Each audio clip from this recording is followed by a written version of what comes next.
Today, we are keeping you in the loop out at Luke Air Force Base. It's been part of our community for almost 80 years. The first pilots trained there went off to fight in World War II, and over the last couple of decades, they have supported operations in Afghanistan and Iraq. Luke Air Force Base was named after Second Lieutenant Frank Luke Jr. He was born in Phoenix and then made history during World War I when he shot down 18 enemy aircraft over France before he was killed at the age of 21. He was the first aviator ever awarded the Medal of Honor. The 56th Fighter Wing mission is used to train the world's greatest fighter pilots and combat-ready airmen. It is the largest fighter wing in the Air Force and trains 75% of the world's F-35 pilots. Luke retired the F-16 this past March after a 42-year run. The fighter wing also helps train military troops from Italy, the Netherlands, Norway, Singapore, Denmark, and Belgium. Troy and Tram have been showing us around the base all day. They are back now. And guys, this time we're talking about the Air Force firefighters.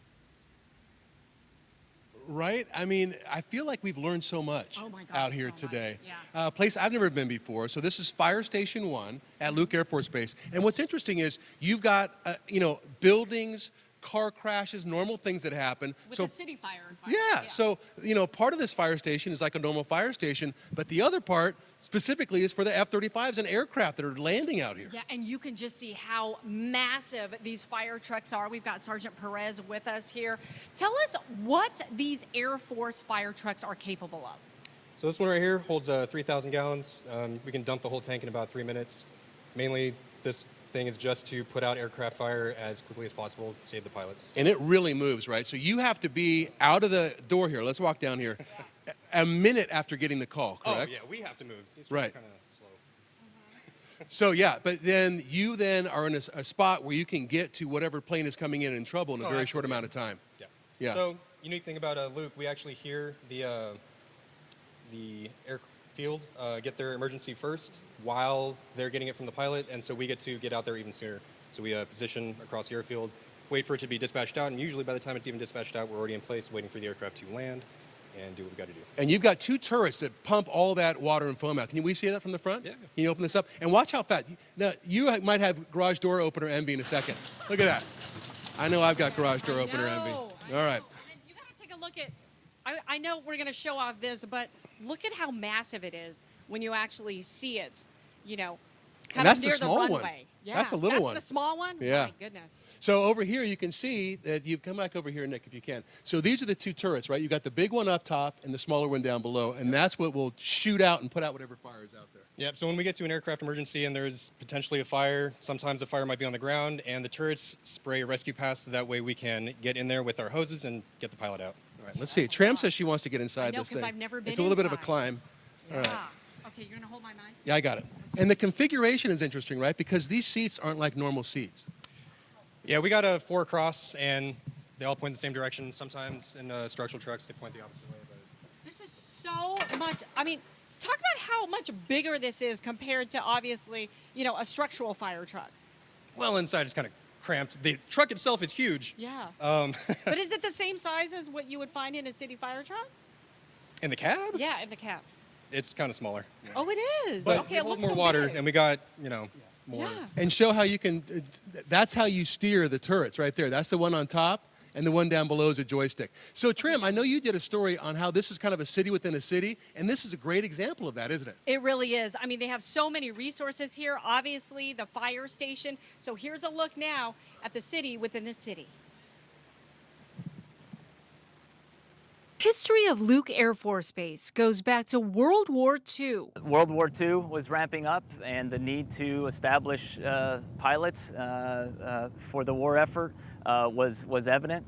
And in 1942, Luke Air Force Base was opened. Originally, Litchfield Air Park, and obviously later name changed to Luke Air Force Base after Frank Luke Jr., a Phoenix native. And known as the Balloon Buster. And now it's established itself as ground zero for the next global conflict. Conflict isn't a matter of if, it's a matter of when. And ground zero for that next conflict starts right here at Luke by training again, the 75% of the world's fighter pilots, F-35 fighter pilots. Mark James is the director of community initiatives. His job is to do whatever it takes on the local, state, and federal level to support Luke Air Force Base. And when they're training the best, it makes a huge difference when everything these military members need is right on site. What a lot of folks don't understand about inside the installation is we have all the amenities that you would see within a city or municipality. We have a gas station, we have a medical clinic, we have our commissary or grocery store. A theater. We have a theater, we have a BX or base exchange, which would be similar to a Kohl's or a Target. We have residential units on base. And that's for obviously not just for people who live on base, but just as a major convenience to all the service members and retirees. Absolutely. 100,000, retirees and dependents and service members utilize this installation on an annual basis for their prescriptions, their medical care, etc. So it's a busy place year-round. This is one of the oldest buildings here on base. This chapel, built in 1950, and believe it or not, they still hold service here.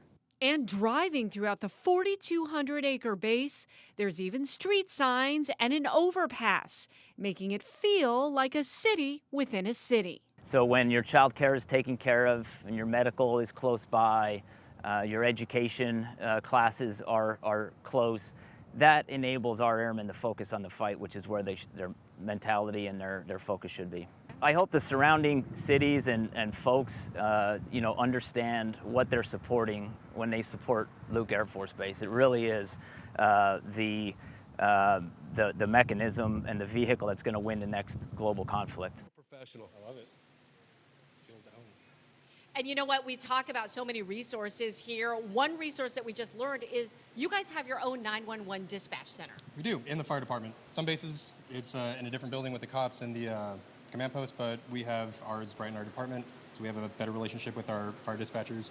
But like a regular city, we get the calls from around our district, and our dispatches out just like any other city. And you'll go Close out, relationship. they'll go outside of Luke, correct? If something happens just right here by you in Glendale, you'll go respond to that if you need to. Absolutely. So most Air Force bases have a mutual aid agreement, but ours is a lot more robust. So we have an automatic aid where if there's a call within our district, we automatically go no matter what. And so we have a much better relationship with the community through that relationship. Thank you so much for what you do. Thank you, Sergeant Really appreciate Perez. it. Really We nice appreciate meeting you. you. All right, coming up next, we are going into an area we're going to see every single plane that has ever been used to train out here. And we're going to tell you how you can come out to Luke Air Force Base. It's Luke Days. We'll tell you all about that in just a bit. Stay We'll be with right us. back. Yeah.